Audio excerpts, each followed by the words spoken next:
आप देख रहे हैं और आपके साथ मैं हूं पुनीत। तो चलिए खबरों की शुरुआत करेंगे और सबसे पहले बड़ी खबर की बात करेंगे। बड़ी खबर राजधानी भोपाल से। क्या है बड़ी खबर? बड़ी खबर है कांग्रेस चुनाव अभियान समिति की बैठक को लेकर। जो बैठक चल रही है कमलनाथ के निवास पर, यह बैठक चल रही है। बड़े नेता जुटे हुए हैं। रणदीप सुरजेवाला इस बैठक में मौजूद हैं, नेता प्रतिपक्ष डॉक्टर गोविंद सिंह मौजूद हैं, अरुण यादव भी इस बैठक में पहुंच चुके हैं, कमलनाथ भी मौजूद हैं। चुनाव अभियान समिति की बैठक में कई मुद्दों पर चर्चा की जानी है और यह भी बताया जा रहा है कि आज ही कांग्रेस के नेताओं की जो चुनावी जिम्मेदारी है वो भी तय कर दी जाएगी। क्षेत्र के हिसाब से नेताओं को प्रभार भी दे दिए जाएंगे। कांग्रेस के बड़े नेताओं की रैलियां कैसे होनी है, कब होनी है, कौन कौन आएगा, कब कहां बुलाया जाएगा, इसको लेकर, इसके साथ ही रोड शो कैसे होना है, सभाओं के बारे में चर्चा होगी कि सभाएं कहां कैसे करनी है। इस सभी बात पर मंथन किया जाएगा और इस सभी की जिम्मेदारी आज नेताओं को दे दी जाएगी, ऐसा कहा जा रहा है। तो ये बड़ी खबर इस वक्त आपको भोपाल से बता रहे हैं, जहां पर बैठक चल रही है। कमलनाथ के निवास पर यह बैठक चल रही है और इस बैठक में नेता प्रतिपक्ष भी मौजूद हैं, अरुण यादव भी मौजूद हैं, रणदीप सुरजेवाला जो है वो भी इस बैठक में मौजूद हैं। चुनाव अभियान समिति की बैठक में कई मुद्दों पर चर्चा होनी है, जिसमें आज ही ये तय हो जाएगा कि चुनावी जिम्मेदारी कौन से नेता को क्या मिलनी है, कौन क्या देखेगा। क्षेत्र के हिसाब से भी नेताओं को प्रभार दिया जाएगा कि विंध्य किसे देखना है, महाकौशल किसे देखना है, निमाड़ किसे देखना है, मालवा किसे देखना है, मध्य किसे देखना है, ग्वालियर चंबल अंचल कौन देखेगा। तो क्षेत्र के हिसाब से भी नेताओं को प्रभार दिया जाएगा, ऐसा भी माना जा रहा है। कांग्रेस के बड़े नेताओं की रैलियां जो होनी है उसको लेकर भी चर्चा की जाएगी कि कब कौन से नेता को बुलाना है, कहां बुलाना है, रोड शो कैसे करना है, सभाओं को लेकर भी रणनीति बनाई जाएगी कि सभाएं करनी है, कितनी संख्या में कौन नेता सभाएं करेंगे। चुनाव को लेकर जो पूरा खाका होता है आला कमान की तरफ से जो तय किया जाता है कि बड़े बड़े नेता आएंगे, तो ये सारी चीजें जो हैं आज की इस बैठक में तय हो जाने वाली हैं, ऐसा कहा जा रहा है और नेताओं को जिम्मेदारी दी जाएगी। अनुराग हमारे संवाददाता हमारे साथ भोपाल से जुड़े हुए हैं, सीधे उन्हीं के पास लाइव चलते हैं भोपाल और उन्हीं से बात करते हैं इस बड़ी बैठक के बारे में। अनुराग, बहुत कुछ तय हो जाएगा कांग्रेस में क्योंकि चुनाव सामने है, बेहद करीब है। प्रत्याशियों की लिस्ट हालांकि भले ही नहीं आई अभी, क्योंकि बीजेपी की तो आ गई है, तो बीजेपी इस मामले में तो आ गई, लेकिन कांग्रेस अब सब कुछ तय करने के मूड में आ गई है और इसी को लेकर बड़ी बैठक चल रही है। क्या जानकारी बैठक को लेकर? बिल्कुल, देखिए कमलनाथ के निवास पर इस समय बैठक चल रही है। प्रदेश प्रभारी रणदीप सुरजेवाला, कमलनाथ और जो समिति के सदस्य हैं वो इस बैठक में पहुंचे हैं और बताया यही जा रहा है कि इस बैठक में चुनाव को लेकर किस तरह की कांग्रेस की रणनीति होगी, आने वाले दिनों में कौन से कार्यक्रमों के जरिए कांग्रेस लोगों के बीच पहुंचेगी। और सबसे बड़ी बात कि अब जो समिति के सदस्य हैं उनको क्षेत्रवार जिम्मेदारी सौंपी जाएगी कि उनको अपने क्षेत्र में पहुंचकर किस तरीके से कांग्रेस के पक्ष में माहौल बनाना है। टिकट वितरण से लेकर वहां पर प्रचार करने के तरीके और तमाम जो कार्यक्रम होंगे और पार्टी के जो बड़े नेता हैं उनके जो कार्यक्रम होना है उसको लेकर भी नेताओं की जिम्मेदारी तय की जाएगी। तो अभी ये बैठक शुरू हुई है और इसमें इन तमाम मुद्दों को लेकर चर्चा की जाएगी कि अगले 3 महीने का रोड मैप क्या होगा और किस तरीके से कांग्रेस पार्टी अपने रोड मैप के तहत आगे बढ़ेगी। जी, बहुत शुक्रिया। नजर आप बनाए रखें इस बड़ी बैठक पर। बढ़ते हैं आगे और बात अगली खबर की करेंगे। नीमच में बीजेपी की जन आशीर्वाद यात्रा निकली, लेकिन इस पर हो गया पथराव और इसको लेकर हो गई है अब सियासत काफी गर्म। बीजेपी ने इसके लिए सीधे सीधे कांग्रेस को जिम्मेदार ठहरा दिया है, तो वहीं पूर्व सीएम कमलनाथ ने इसे जनता का गुस्सा बताया है। लेकिन इस मामले में गिरफ्तारी ने कांग्रेस को बैकफुट पर धकेल दिया। रिपोर्ट देखिए।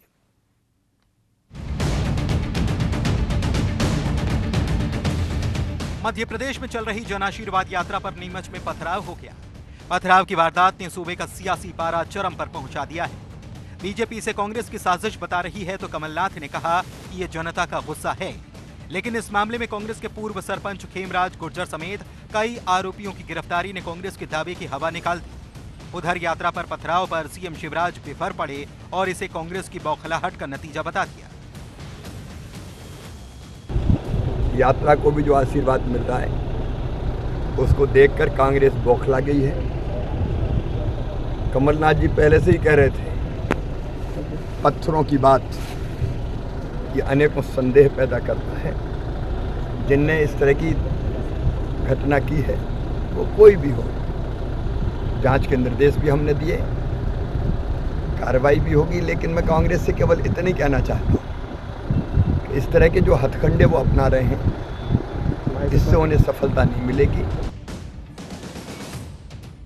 मामला शांत यही नहीं हुआ।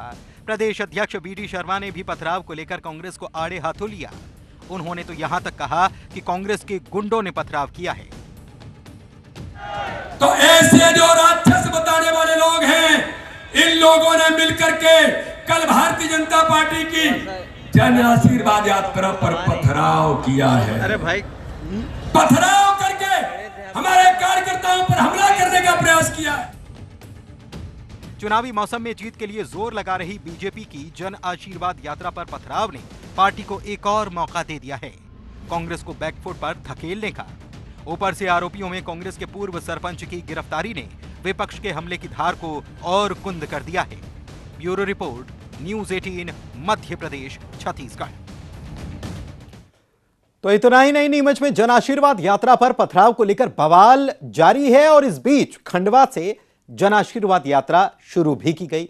झमाझम बारिश हो रही थी और इस बीच केंद्रीय मंत्री नितिन गडकरी पहुंचे थे। यात्रा को हरी झंडी दिखाकर रवाना करने के लिए हरी झंडी दिखाई। इस मौके पर भविष्य के भारत की तस्वीर भी उन्होंने जनता के सामने रखी। विष्णुदत्त शर्मा जी से वे भी आए और जोरदार जयकारा लगाकर स्वागत करें। आसमान से झमाझम बरसती बारिश की बूंदों के बीच केंद्रीय मंत्री नितिन गडकरी ने खंडवा में जन आशीर्वाद यात्रा को हरी झंडी दिखाकर रवाना किया और मध्य प्रदेश में सड़कों की बदली तस्वीर का जिक्र किया। साथ ही इंदौर से हैदराबाद तक बन रहे सड़क पर चर्चा भी की। लगे हाथ मंच से अक्टूबर में खंडवा बाईपास बनाने का ऐलान भी कर दिया। हमारे सांसद पाटिल साहब ने खंडवा के लिए रिंग रोड की मांग की थी। वो खंडवा बाईपास देशगांव से रुधि का कार्य अक्टूबर में शुरू हो जाएगा, ऐसा मैं आप सबको विश्वास देता हूं। अब इंदौर से हैदराबाद रोड बना रहे हैं हम लोग, दिल्ली से मुंबई हाईवे बना रहे हैं। आप मध्य प्रदेश का काम तैयार हुआ है। खंडवा में जन आशीर्वाद यात्रा को संबोधित करते हुए सीएम शिवराज ने कहा कि जो असंभव को संभव कर दे उसका नाम नितिन गडकरी है। भगवान महाकाल की पूजा की और दादा धोनी से भी प्रार्थना की कि बारिश जमकर हो जाए। किसानों को चिंता करने की जरूरत नहीं है। अगर संकट आया भी तो हम संकट से किसानों को निकालेंगे। तो सुन लो किसान भाइयों, भगवान ना करे फसल खराब हो, लेकिन आफत आ ही जाए तो चिंता मत करना। शिवराज सिंह चौहान जिंदा है, संकट के पार निकाल के ले जाऊंगा। बोलो, कांग्रेस ने कभी सड़कें बनाई थी क्या? क्या दिया कांग्रेस ने? सड़क दी नहीं, बिजली दी नहीं।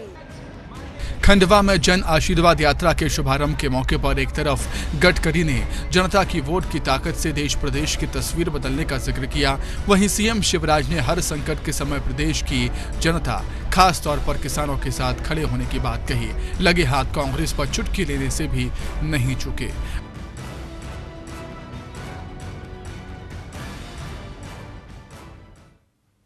और एक तरफ खंडवा में नितिन गडकरी और मुख्यमंत्री शिवराज ने जन आशीर्वाद यात्रा को हरी झंडी दिखाई और दूसरी तरफ श्योपुर में केंद्रीय मंत्री नरेंद्र सिंह तोमर और ज्योतिरादित्य सिंधिया की अगुवाई में यात्रा जारी है। श्योपुर में बीजेपी की यात्रा का आज दूसरा दिन है। बीजेपी की इस यात्रा को जन समर्थन मिल रहा है। यात्रा में भीड़ भी देखने को मिल रही है। दोनों केंद्रीय मंत्री तोमर और सिंधिया उत्साहित हैं। श्योपुर के ग्रामीण इलाकों में यात्रा पहुंची है। बीजेपी की यात्रा के दौरान दोनों नेता राज्य और केंद्र की सरकार की उपलब्धियां गिना रहे हैं, कांग्रेस के कार्यकाल को याद दिला रहे हैं। इस बीच नीमच में यात्रा पर पथराव का जिक्र भी हो रहा है। श्योपुर की यात्रा का दूसरा दिवस है और आज ही विधानसभा क्षेत्र के चुनावी कार्यालय का शुभारंभ भी हुआ है। दूसरा दिन आज प्रारंभ हुआ है। श्योपुर में कार्यकर्ताओं में बहुत उत्साह था और अब आगे ग्रामीण क्षेत्र की ओर हम बढ़ रहे हैं और मुझे लगता है पूरी यात्रा को ऐतिहासिक समर्थन मिलेगा और ये यात्रा भारतीय जनता पार्टी की विजय यात्रा में मील का पत्थर साबित होगा। हमारी भारतीय जनता पार्टी कार्यकर्ताओं की पार्टी है। हमारी भारतीय जनता पार्टी जनादेश और जनता का जो संकल्प है उस संकल्प को पूरा करने वाली पार्टी है। और जब ये दोनों मुख्य स्तंभ को आप साथ में लेते हो तो जो 18 साल का इतिहास और कीर्तिमान भारतीय जनता पार्टी ने मध्य प्रदेश में स्थापित किया है, जो राज्य 2003 में बीमारू राज्य की श्रेणी में आता था और आज उभरकर एक नक्षत्र की तरह राष्ट्र के पटल पर स्थापित हो चुका है। रीवा पहुंचे गृह मंत्री नरोत्तम मिश्रा ने फिर से विधानसभा चुनाव में बीजेपी की जीत का दावा किया और कहा कि एमपी में कोई भी पार्टी बीजेपी को नुकसान पहुंचाने की स्थिति में नहीं है। बीते 20 सालों में किसी भी पार्टी को ज्यादा वोट बीजेपी से नहीं मिले। पिछली बार के चुनाव में कांग्रेस को 5-7 सीटें ज्यादा मिली, लेकिन वोट बीजेपी को ज्यादा मिले। जनता पार्टी को अब नुकसान करने की स्थिति में कोई दल बचा नहीं है। 20 साल से जनता हमको आशीर्वाद दे रही है, जैसा सांसद जी ने कहा आशीर्वाद लेने निकले। 20 साल से हमसे किसी दल ने ज्यादा वोट प्राप्त नहीं की। पिछली बार हमसे 4-5 सीट कांग्रेस की ज्यादा आई थी, 5-7, लेकिन वोट हमको ही ज्यादा आए थे, लेकिन बहुमत। मध्य प्रदेश के मुख्यमंत्री शिवराज सिंह चौहान विश्व पर्यटन स्थली सांची पहुंचे और उन्होंने प्रदेश की पहली सोलार सिटी में सोलर प्लांट का लोकार्पण किया। सोलार सिटी में 18 करोड़ 75 लाख रुपए की लागत से 3 मेगावाट का सोलर प्लांट लगाया गया है। मुख्य कार्यक्रम सांची के पास स्थित आमखेड़ा के स्टेडियम में था। कार्यक्रम के पहले मुख्यमंत्री शिवराज सिंह चौहान हेलीपैड पर स्थानीय नेताओं से मुलाकात भी किए और इसके बाद सांची स्तूप पर बनाए गए व्यू पॉइंट से नाकोडी की पहाड़ी स्थित सोलर सिटी प्लांट का लोकार्पण किया। मुख्यमंत्री ने दूरबीन के जरिए पहाड़ी पर लगाए गए सोलर प्लांट को देखा। उसके बाद दीप प्रज्वलित कर सोलर प्लांट का लोकार्पण किया गया। कार्यक्रम में मौजूद कन्याओं का पूजन किया गया। इस मौके पर सीएम ने प्रदेश को देश का अग्रणी राज्य बनाने की घोषणा भी की। आदित्याय विद्महे दिवाकराय धीमहि तन्नो सूर्यः प्रचोदयात्। सूरज हमारे सौर मंडल का केंद्र बिंदु है। हम मंदिरों में अपने इष्ट देव की परिक्रमा करते हैं और हम धरती पर रहते हैं, लेकिन धरती हर क्षण सूर्य की परिक्रमा करती है, तो हम भी लगातार सूर्य देवता की परिक्रमा कर रहे हैं। सूरज जीवन है। सूरज ना हो तो सृष्टि ना हो। सृष्टि का आधार है सूरज, क्योंकि यह सूरज है जिसके कारण वर्षा होती है। वैसे तो भगवान की कृपा है, बारिश भी अच्छी होगी, फसलें बचेंगी, लेकिन कोई संकट आ जाए तो चिंता मत करना। शिवराज सिंह चौहान जिंदा है, मैं संकट के पार निकाल के ले जाऊंगा, चिंता ही मत कर। अपनी बिजली की जितनी जरूरत है वो सूरज से ही बिजली बनाकर। कुछ दिनों पहले तक कांग्रेस की अगुवाई वाली यूपीए गठबंधन ने नाम बदलकर इंडिया गठबंधन कर लिया। इसके बाद देश का नाम इंडिया की जगह भारत ही रखने को लेकर राजनीति गर्मा गई। इसको लेकर सीएम शिवराज सिंह चौहान ने बयान दिया और कहा कि भारत का नाम अनादिकाल से भारत रहा है और हमेशा भारत ही रहेगा। विवाद सामने आ गया इंडिया और भारत को लेकर, सर किस तरह से आप देखते हैं? क्या देखते हैं सर? भारत तो भारत है, पहले भी था, है और भारत ही रहेगा। नया विवाद सामने आ गया इंडिया और भारत को लेकर, सर किस तरह से आप देखते हैं? क्या देखते हैं सर? भारत तो भारत है, पहले भी था, है और भारत ही रहेगा। इधर खबर सागर से, जहां पर मंत्री गोपाल भार्गव के दिल की बात आज जुबां पर आ गई। शिक्षक दिवस का कार्यक्रम था और यहां पर गोपाल भार्गव मंच पर मौजूद थे। उन्होंने कह डाला कि आप लोगों ने मुझे लंबे समय तक विधायक बनाया है और कैबिनेट मंत्री भी बनाया। आप लोग अब ऐसा आशीर्वाद दें जिससे कि मैं सबसे ऊंचे पद पर पहुंच जाऊं। मंत्री भार्गव ने मंच से बातों ही बातों में मुख्यमंत्री बनने की इच्छा जाहिर कर दी। हालांकि ये कोई पहला मौका नहीं है, इससे पहले भी गोपाल भार्गव अपनी यही इच्छा जता चुके हैं। मित्रों, आप सभी ने मुझे लंबे समय तक विधायक बनाया, लंबे समय तक मुझे मंत्री पद में पार्टी ने रखा, उच्च नेताओं ने रखा। लगभग एक व्यक्ति की जिंदगी में जितनी उपलब्धियां हो सकती हो गई। अब यदि कभी मैं आगे का चुनाव लड़ूंगा तो अब मेरी कोशिश है और हर व्यक्ति की कोशिश होती है जो शिक्षक होते हैं वो सोचते हैं प्रधान अध्यापक बने, प्रधान अध्यापक सोचते हैं कि हम प्रिंसिपल बने, हम लेक्चरर बने, हम बीओ बने, सोचते हैं। तो क्या गोपाल भार्गव को आप ऐसा आशीर्वाद नहीं दिला सकते? एक बार हम भी ऊंचे पहुंच जाए।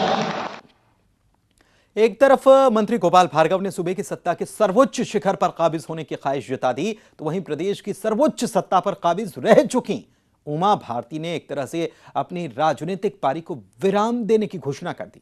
उमा भारती ने ट्वीट करके लिखा है कि विधानसभा चुनाव लड़ने की जो अटकलें लगाई जा रही हैं उस पर विराम लगना चाहिए। उन्होंने ट्वीट में लिखा है कि मैं 2023 के एमपी विधानसभा चुनाव को नहीं लड़ने वाली हूं। इस विधानसभा चुनाव का उन्होंने जिक्र कर दिया और कहा है कि जो अनुमान लगा रहे हैं उसे खारिज कर दिया जाए।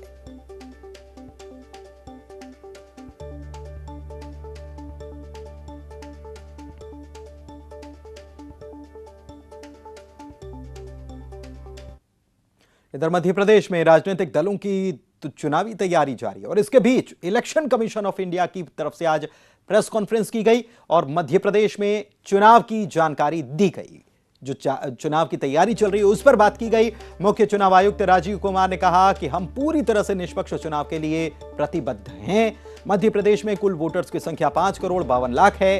पहली बार वोट करने वाले लोगों की संख्या 18,86,000 है। चुनाव आयोग 4 अक्टूबर को वोटर लिस्ट का फाइनल पब्लिकेशन करने वाला है। मतदाता के घर से 2 किलोमीटर के भीतर ही मतदान केंद्र बनाया जाएगा। वरिष्ठ नागरिक फॉर्म 12D भरेंगे और घर से ही वोट कर पाएंगे। मुख्य चुनाव आयुक्त राजीव कुमार ने यह भी कहा कि विधानसभा चुनाव को देखते हुए जल्द ही प्रदेश में अवैध हथियारों के खिलाफ कार्रवाई शुरू की जाएगी। केंद्रों में किसी भी अप्रिय घटना को देखने के लिए वेबकास्टिंग की जाए, ऐसी भी पॉलिटिकल पार्टीज की मांग थी। वोटिंग शुरू होने से पहले कम से कम 50 वोट की मॉक।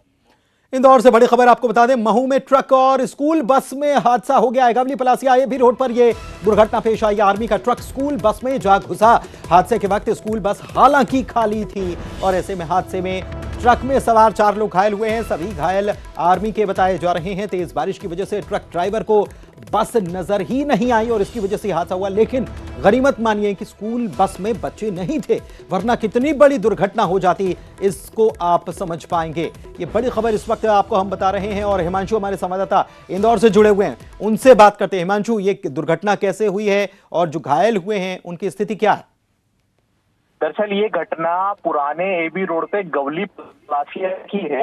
दोपहर हो रही थी और एक स्कूल की बस सड़क के किनारे खड़ी थी और ये ट्रक से हिमांशु, आपकी आवाज नहीं आ पा रही है, लेकिन जो आपने जो जानकारी दी उसके मुताबिक ट्रक और ये आर्मी का ट्रक बताया जाता, स्कूल बस बताई जाती है, जिसके बीच ये दुर्घटना हुई है और इसमें 4 लोग जख्मी हुए हैं। फिलहाल ये जानकारी निकल कर आ पा रही है और इस मामले में अस्पताल में इन लोगों को भर्ती करा दिया। बहुत शुक्रिया हिमांशु आपका इस जानकारी के लिए। बढ़ते हैं आगे। ग्वालियर का प्रसिद्ध गोपाल मंदिर जन्माष्टमी पर्व के लिए तैयार है। जन्माष्टमी का त्यौहार गोपाल मंदिर के लिए खास होता है। गोपाल मंदिर में जन्माष्टमी के मौके पर राधा कृष्ण को 100 करोड़ के हीरे जवाहरात के गहने पहनाए जाते हैं। इस मौके पर मंदिर 24 घंटे खुला रहता है।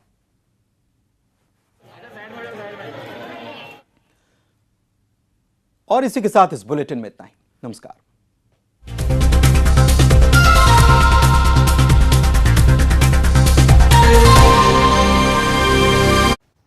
कांग्रेस